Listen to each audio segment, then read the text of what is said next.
अस्सलाम वालेकुम, मैं हूं फ़ारूक बलोच, बिज़नेस जर्नलिस्ट समा डिजिटल। दुनिया में शायद ही कोई ऐसी मिसाल मिलती होगी कि कोई कारोबार जो है वो 5 साल तक कुछ भी प्रोड्यूस ना करे, यानी कुछ भी ना बेचे, लेकिन फिर भी अपने एम्प्लॉयज़ को हर माह तनख्वाह ज़रूर दे। आप सोच रहे होंगे ये कैसे मुमकिन है? ये बिल्कुल मुमकिन है अगर स्पॉन्सर जो है वो हुकूमत पाकिस्तान हो।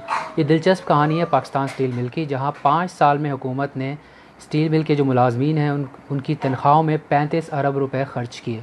ये इतने पैसे हैं कि इसमें लाहौर मेट्रो बस जैसा एक पूरा प्रोजेक्ट और हो सकता है। अच्छा, अब आज की अगर हम बात करें तो अम, अच्छा, एक चीज़ मैं इससे पहले बता दूं, आज की जो प्रेस कॉन्फ्रेंस है मादर साहब की, उससे पहले कि ये जो पैसे हैं ये हुकूमत अपनी जेब से नहीं देती। ये आपसे मुझसे जो टैक्स पेयर के पैसे जो ये पूरे मुल्क से कलेक्ट करते हैं टैक्सेस की सूरत में, ये उससे ये तनख्वाहें दी जाती हैं। क्योंकि स्टील मिल ख़ुद तो कोई प्रॉफिट या रेवेन्यू कमा नहीं रहा, वो तनख्वाह नहीं देता, ये हुकूमत यानी आवाम देती है, आवाम के पैसों से हुकूमत देती है। अच्छा, अब बात करते हैं पीटीआई का एक बड़ा फ़ैसला।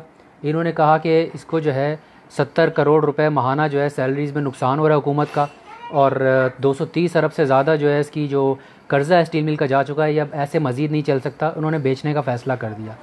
ठीक है, मैं समझता हूँ ये बहुत ही तारीख़ी और बड़ा और अहम फ़ैसला है। और इस फ़ैसले की ये जो मैंने कंक्लूजन अराइव किया है, अब जो लोग मुझे पहले से देखते हैं उनको पता है मैं ज़्यादा रिपोर्टिंग करता हूँ, ओपिनियन नहीं देता, लेकिन आज मैं एक एक्सेप्शन दे रहा हूँ कि मैं अपना ओपिनियन दे रहा हूँ। यहाँ दो बातें मैं कर दूँ इससे पहले कि मैं आपको बताऊँ मैं इस ओपिनियन पे क्यों पहुँचा हूँ। नंबर एक, कि ये मेरी ज़ाती राय है एज़ अ बिज़नेस जर्नलिस्ट, ये समा की या मेरे इदारे की पॉलिसी को रिफ़्लेक्ट नहीं करती। नंबर दो, कि ये जो लोग निकाले जाएंगे 9,000 के करीब या 9,500, इनमें मेरा सगा भाई भी शामिल है, वो भी स्टील मिल का एम्प्लॉई है। ये दो बातें बताना मैं ज़रूरी समझता हूँ ताकि मेरा जो एनालिसिस है उसको आप इस तरह से देखें कि मेरे फैमिली के वेस्टेड इंटरेस्ट भी हैं इसके अंदर।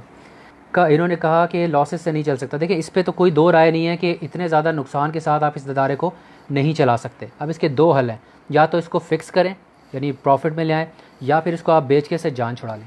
अब जो पहले वाली बात है फ़िक्स करने वाली, इसमें जब से मुझे याद है मैंने होश संभाला है, बिज़नेस रिपोर्टिंग करते तो 7-8 साल हुए, उससे पहले से 15-20 साल से मुझे याद है कि स्टील मिल का मुझे नहीं याद पड़ता कि हालात कभी अच्छे रहे हों। बहुत पास में रहे होंगे, लेकिन फ़िक्स नहीं कर पाए। बड़ी हुकूमतें आई गई, इसको कोई फ़िक्स नहीं कर पाया, तो ये फेल्ड पॉलिसी रही है।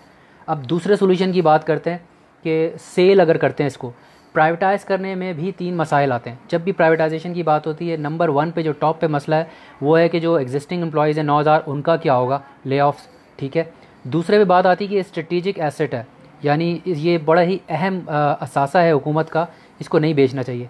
तीसरी बात ये आती है कि जो इतनी बड़ी जो एक लैंड है स्टील मिल की, इसमें घपले होंगे, ये औने पौने बेच दी जाएगी, किकबैक्स लिए जाएंगे, कमीशन लिए जाएंगे, ट्रांसपेरेंसी नहीं होगी। अब इन तीनों पे मैं बारी बारी बात करता हूँ। पहले बात करते हैं ले ऑफ्स की।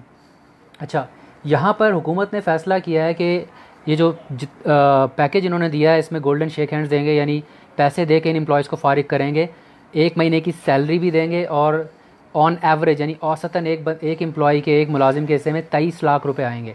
पहली बात तो ये इतने पैसे हैं कि इनको उठाकर अगर आप किसी बैंक के अंदर टर्म डिपॉजिट अकाउंट के लिए रख दें, ठीक है, तो आज के प्रॉफिट रेट्स की बेस पे मैं बताऊँ आपको, इसके हर माह आपको 20,000 रुपये महीना प्रॉफिट मिलेगा। मैं अपने भाई की बात कर लूँ, उसको कट कटा के 22,000 रुपये सैलरी मिलती है। अगर ये 23 लाख रुपये उसको मिलते हैं तो वो उठा के अगर बैंक में रख देगा, और अगर कोई सूद से मसला है तो इस्लामिक बैंक में जाके रख दें आप, वो शरिया कंप्लाइंट प्रोडक्ट्स होती हैं उनकी, उसमें रख दें, तो हर महीने उसको 20,000 यानी जितनी उसकी सैलरी है तकरीबन उतने पैसे उसको वैसे ही मिलते रहेंगे घर बैठे बैठे। आप कंसिडर करें पिछले 2 महीने में जो लॉकडाउन है, जो ऊबर करीम, मैं करीम की बात कर लूँ, उसमें 1 लाख मंथली एक्टिव ड्राइवर्स होते हैं। ये कंपनी से डेटा मैंने लिया है। ये 2 महीने से फारिग बैठे हुए गई इनकी नौकरियाँ, क्योंकि अगर इनका ज़रिया मुआश सिर्फ यही था तो इनके पास कमाने का कोई और ज़रिया नहीं है। 2 महीने से फारिग बैठे, इनको कंपनी ने 1 रुपया नहीं दिया। हुकूमत का भी सारा जोर मजदूर तबके, दिहाड़ी वाले तबके पर है, इसकी तो बात ही नहीं की उन लोगों ने, वो जो 12,000 रुपये दे रहे हैं मंथली। अच्छा जी, आगे बात करते हैं। एक और इशू भी है स्टील मिल के एम्प्लॉयज़ का, क्योंकि मेरे तो घर का मामला है, मैं जानता हूँ 2-2 3-3 महीने तक सैलरीज नहीं मिलती हैं। ऐसा लगता है कि यार इज़्ज़त नफ्स भी आपकी मजरू होती है कि आप इंतज़ार कर रहे हैं यार अब हुकूमत फ़ैसला करेगी, तनख्वाहें देनी है नहीं देनी, 2 महीने की तनख्वाह देनी है, आधी इससे पहले देंगे, इस ज़िल्लत से ही बचते हैं आप। ठीक है, तीसरी चीज़ कि ये वो एम्प्लॉयज़ हैं जो इनकी नीयतों पे कोई शक नहीं होना चाहिए। बहुत सारे ऐसे इनको मैं पर्सनली जानता हूँ कि ड्यूटियों पे ज़रूर जाते हैं, मेरा भाई भी जाता है, लेकिन आप ड्यूटी पे जा रहे हैं जब आपका जो इदारा है वो आगे कोई बिज़नेस ही नहीं कर रहा, तो तनख्वाह में सिर्फ आपका घर चल रहा है लेकिन मुल्क को कोई फ़ायदा नहीं हो रहा। तो अगर आप यहाँ से फ़ारिग होते और इतने पैसे आपको मिल जाते हैं कि आपको ज़ाहिर है इमीडिएटली कोई फाइनेंशियल क्रंच नहीं आएगा, आप हालात थोड़े मुल्क के बेहतर होंगे, आपको नौकरी मिल जाएगी, अपनी काबिलियत पर भरोसा रखें, कुछ ना कुछ काम आपको मिल जाएगा। कोई आप ऐसा काम करेंगे जिससे आपको फ़ायदा होगा, मुल्क को फ़ायदा होगा। और ये पैसे अगर आप कहीं इन्वेस्ट कर देते हैं तो ज़ाहिर है अगर आप बैंक में रखते हैं या कहीं लगाते हैं, वो आगे मज़ीद इन्वेस्ट करेंगे, इकॉनमी को फ़ायदा हो जाएगा। ठीक है, अब मैं आता हूँ दूसरे पॉइंट के ऊपर कि गवर्नमेंट की जो लैंड है उसकी बात करते हैं कि ये लैंड में घपले होंगे। पहली बात तो ये है कि ये 1700 एकड़ पे सारी मशीनरी इक्विपमेंट लगा हुआ है और टोटल ज़मीन 18,000 एकड़ के करीब है। तो यानी जो हिस्सा ये बेचने जा रहे हैं, उन्होंने कहा है कि ये 10वां हिस्सा भी नहीं है टोटल लैंड का, तो पूरा नहीं बेच रहे, 10वें हिस्से से भी कम बेचने जा रहे हैं। ठीक है, नंबर 1। नंबर 2 कि इसमें ट्रांसपेरेंसी, देखिए मैं फाइनेंशियल अकाउंटेंट तो नहीं हूँ, लेकिन इतना मैं जानता हूँ मोटी मोटी बात कि जो इतने कर्जे इस पे चढ़े हुए ख़रीदने वाला ज़ाहिर है वो कर्ज़ों की एडजस्टमेंट तो आपसे मांगेगा, आपके औने पौने दाम बेचना पड़ेगा, आपको नुकसान तो होगा। हुकूमत की कोशिश ये होनी चाहिए, जैसे हमाद अज़हर साहब ने आज बताया कि 15 पार्टीज़ इंटरेस्टेड हैं, तो अगर 15 लोग इंटरेस्टेड आप निगोशिएट करें, जो सबसे अच्छा प्राइस आपको दे रहा है, यानी कम से कम लॉस उठाकर आपको जहाँ बेची जा सकती है उधर बेचें, और इसको आप ट्रांसपेरेंट रखें, एक एक स्टेप की आप आवाम को इन्फॉर्मेशन दें ताकि आवाम को पता चले कि आपने बेचा। और थर्ड पार्टी इंडिपेंडेंट वैल्यूएशन कराएं, यानी इसकी जो कीमत लगवाएं ये इंडिपेंडेंट पार्टी से वैल्यूएशन करवाएं ताकि इस पर बाद में कोई मसला ना हो। अब आ जाता हूँ मैं तीसरी बात के ऊपर, स्ट्रेटेजिक एसेट। ठीक है, ये स्ट्रेटेजिक एसेट्स को क्यों कहा जाता है? क्योंकि बहुत सारे ऐसे असासे हैं मुल्क के जिनको हम कहते हैं कि इनकी बड़ी अहमियत है। स्टील मिल को जब बनाया गया था तो जहन में पर्पज़ ये था कि इसको इंजीनियरिंग इंडस्ट्री को स्ट्रॉन्ग करने के लिए हब बनाया जाएगा, जिससे जाहिर है कि अपना स्टील मिल होगा, ये रॉ मटेरियल प्रोड्यूस करेगा, आगे आप इंजीनियरिंग सेक्टर्स को, ऑटोमोबाइल सेक्टर है, इवन जो वेपन्स बनाते हैं आर्मी है उसके जो इदारे हैं, बहुत सारे स्ट्रेटेजिक एसेट्स स्ट्रेटेजिक इंडस्ट्रीज़ हैं जिसको ये बैक एंड सपोर्ट प्रोवाइड करता। ये बहुत ज़बरदस्त आइडिया था स्टील मिल का, ज़बरदस्त प्रोजेक्ट था, लेकिन जब इतने सालों से आप नहीं कर पा रहे तो अब आप कैसे करेंगे? और जहाँ पर ये बहस आती है कि स्ट्रेटेजिक एसेट को ना बेचें, तो मैं यहाँ पर ये ज़ाती तौर पे समझता हूँ कि भाई बेच दो, इकॉनमी वेंटिलेटर के ऊपर है, आप अफोर्ड ही नहीं कर सकते मज़ीद इसको ये बेल आउट देना और पैसे देना।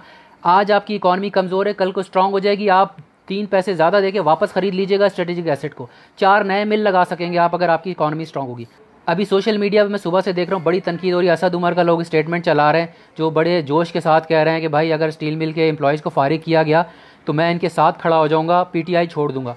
आपका आज़ादी राय का हक है, आप बिल्कुल असद उमर को टैग करें, उनको याद कराएं कि आपने ये वादा किया था, ख़ास तौर पे अगर आपने इस वादे की वजह से वोट दिया था, ज़रूर दिलवाएं आप उनको। ठीक है, मैं अपनी राय नहीं चेंज करता, मेरे हिसाब से बहुत अच्छा फ़ैसला किया, मैं समझता हूँ बिल्कुल सही कर रहे हैं, लेकिन आप तनकीद करना चाहते हैं, आपका हक है, करें। मैं खुद बहुत करता हूँ, मेरी वीडियोज़ आप समा मनी पे जाके देखें, भरी पड़ी है पीटीआई की तनकीद के ऊपर। इवन अभी इन्होंने पेट्रोल पे 116 से उठा के 74 रुपये पे ले आए, सब तारीफ़ें कर रहे हैं, लेकिन मैंने कहा कि नहीं, तुमने पेट्रोल टैक्स डबल कर दिया। लेकिन मैं फिर भी समझता हूँ ये फ़ैसला अच्छा है, और हुकूमत को मैं ये कहूँगा कि भाई बहुत ही बोल्ड डिसीजन लिया आपने, इसका बहुत पॉलिटिकल बैकलैश आएगा। जो अपोजिशन पार्टीज़ हैं वो करेंगी, लेकिन आपने बिल्कुल कान नहीं धर रहे। आज जहाँ पे स्टील मिल खड़ा है इन्हीं पार्टियों की वजह से खड़ा है, ये यहाँ तक लेकर आएँ, ये सालों इनका जो है हल नहीं निकाल सके, अब आप पे तनकीद करेंगे, आपने नहीं सुननी इनकी। अभी शाम को टॉक शोज़ होंगे, सारे एनालिस्ट आके और जो गेस्ट आएंगे ख़ासतौर पे वो अपना मंजन बेचेंगे, आपने किसी की नहीं सुननी। लेबर यूनियन प्रोटेस्ट करेगी, इनफैक्ट ट्विटर पे हैशटैग चल रहा है ऑलरेडी। और स्टील मिल के जो मेरा ताल्लुक गुलशही से, तो मैं जानता हूँ जो एरिया है स्टील मिल वाला, वहाँ पे सैकड़ों लोग निकल आए बाहर, जो मुलाजमीन भी हैं, और पीछे ज़ाहिर है कुछ फोर्सेज हैं उनके जो उनको ले आई हैं बाहर के, प्रोटेस्ट करोगे, ये नहीं होने देंगे। कल ये खबर आई है और आज ये हमाद अज़हर की प्रेस कॉन्फ्रेंस से पहले ये प्रोटेस्ट शुरू हो गया, सैकड़ों की तादाद में लोग आ गए। आप लोगों से मैं कहूँगा एम्प्लॉयज़ से, यार मैंने आपको बताया कि इन पैसों से आप कितना फ़ायदा उठा सकते हो, या आपको इस्तेमाल किया जाता है पॉलिटिकल पर्पसेस के लिए। आपने हुकूमत से ख़ास तौर पे कहूँगा किसी किस्म के दबाव में ना आए, खुदारा इस दफ़ा यू टर्न मत लें, go ahead with your decision, do it. ये मैं ज़ाती तौर पे समझता हूँ कि आपने अच्छा फ़ैसला किया, इससे पीछे मत हटें। पीआईए और स्टील मिल जैसे सफ़ेद हाथी हैं, जब आपकी मईशत जो है ना वो आखिरी सांसें ले रही हो और आपके लोगों के पेट में रोटी नहीं हो, हुकूमत के पास पैसे नहीं हो देने के लिए, ऐसे हालात में आप बेल आउट्स नहीं दे सकते। और इस वक्त ये जो कोरोना वायरस को लेकर पेंडेमिक है, पता नहीं 6 महीने चलेगा, साल चलेगा, आपके हालात ऐसे ही रहेंगे, ऐसे में आप बेल आउट नहीं दे सकते। आपको ये फैसले करने होंगे, स्टील मिल का किया है, आपको पीआईए को भी फिक्स करना चाहिए। अगर आप फिक्स नहीं कर सकते तो उसको भी बेचने के बारे में सोचें।